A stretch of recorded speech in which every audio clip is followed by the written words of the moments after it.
Fresha Hoko has lived in Iceland all her life. She's seen some pretty weird stuff this far north. Natural phenomena, volcanic activity, strange atmospherics.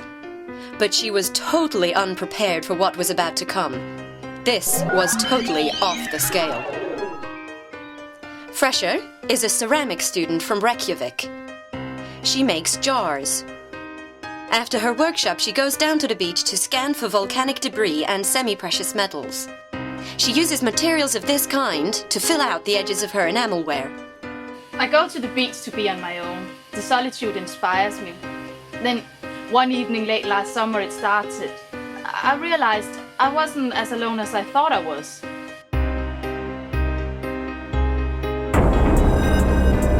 My name is Rona McClear. I live in Drumlummin, a tiny village on the north coast of Scotland.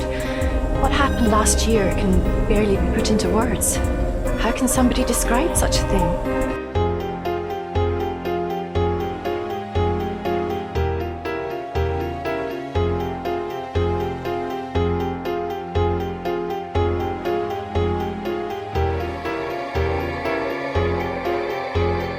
After spending several hours searching the landscape, I stop for a cigarette, usually around sunset. Sometimes, Fresha would simply stare out across the sea, thinking about what might be happening behind the horizon, where the rest of the world lay. One night I was walking up by the sea wall when I noticed a light far out at sea. I ignored it, but it was still there the next night and every night after that.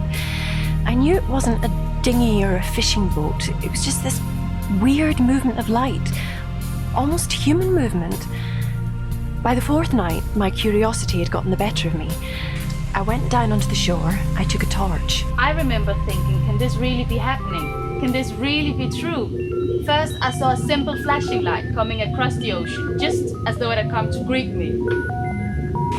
The light seemed to be somehow responding. I would make a shape with my torch, and the same shape would come back, sailing across the surface of the sea. I had no idea where it was coming from. First flashes, then circles, and zigzags, ups and downs, and finally hexagons. Just lights, coming at me from behind the horizon of the sea. This went on for more than a week. Soon I was able to build a communication with the lights. Simple words and phrases at first. I remember thinking these lights are trying to tell me something. My name is Anga Tavland, and I'm the manager of the Norwegian pop band In Pain. I live in Bergen, which is on the western coast of Norway.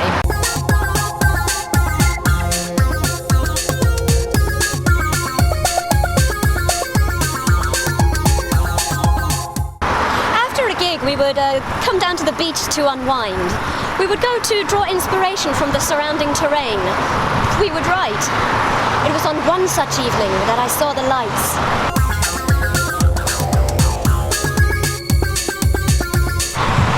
Randomly at first, but they were definitely coming from both the north and south. I observed. I absorbed. I knew.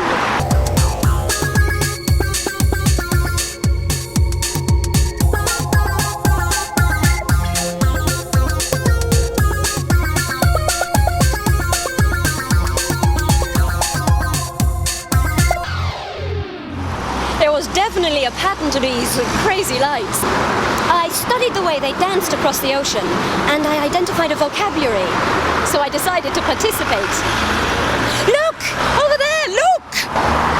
I'll translate for you. Greetings from Reykjavik. Today I completed my first set of clay egg cups. I will be displaying them at the upcoming Vatnajökull Ceramics Festival, along with my love and medallions.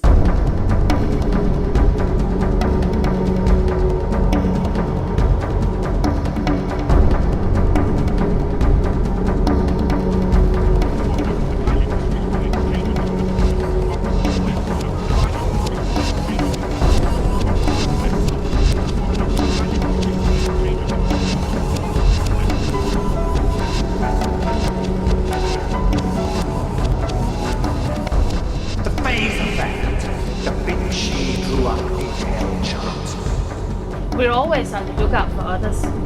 Galileo lectured on it at the University of Padua in 1656. They would have to be living in coastal regions of the North Sea, though. And I will now explain. I feel like I started a new trend.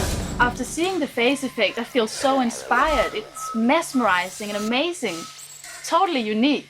The phase effect is the result of two naturally occurring phenomena. One atmospheric, the other cosmic. The atmospheric element is what we meteorologists know as transpheric luminogue crystallization, a condition which takes place in the ocean regions of the far north. Microscopic 16-sided lumps of ice formulate in the freezing air just above the surface of the sea. This manifests as an enormous invisible field of ice which can stretch on for hundreds of miles. Now, consider the cosmic element. Once every 207 years, our sun's polar magnetic propulsions reach critical mass. At its height, solar flares can penetrate the upper aurora layer in the atmosphere. If this should happen during transpheric luminocrystallization, then these tiny 16-sided lumps of ice become high-intensity mirrors. Any reflection they pick up will be bounced through the field of ice and across the sea at very, very high speeds. Throughout history, tales have been told of ghostly apparitions and phantom visions way out at sea. Ancient seafarers wrote of mysterious lights appearing seemingly from nowhere. Witnesses describe seeing entire cities appearing, and they were hundreds of miles from land. Phantoms? Ghosts? No. They were witnessing exaggerated projections, refracted light picked up at one point and accelerated across the sea at very high speeds directly into the retina of a curious observer. So, once every 207 years, occurring randomly somewhere in the northern hemisphere, should the atmospheric and cosmic conditions prevail, Mother Nature's favorite magic trick will materialize. This, ladies and gentlemen, is the phase effect, a unique, mysterious, and beautiful optical illusion, which will forever haunt the few lucky enough to see it. And the lesson to be learned from all of this? Don't believe everything you see. I checked out the phase effect on the web. It says just as quickly as it comes, it vanishes. There'll be nothing like it for another 207 years. Despite getting to know Fraser and Olga like this, I don't think we'll ever meet. I feel it would betray the channel of understanding we've shared across the sea. The three of us will never meet in person. We were meant to communicate for a while through the phase effect. I respect the universe for that. But I often imagine Fraser on that beach in Iceland, scanning for rocks and metal in solitude. I still think about the messages we exchanged for those few weeks last summer. Sometimes I look out across the sea, secretly hoping I might glimpse something from behind the horizon. But the phase effect has gone back to the universe. And I know it's over. It's over.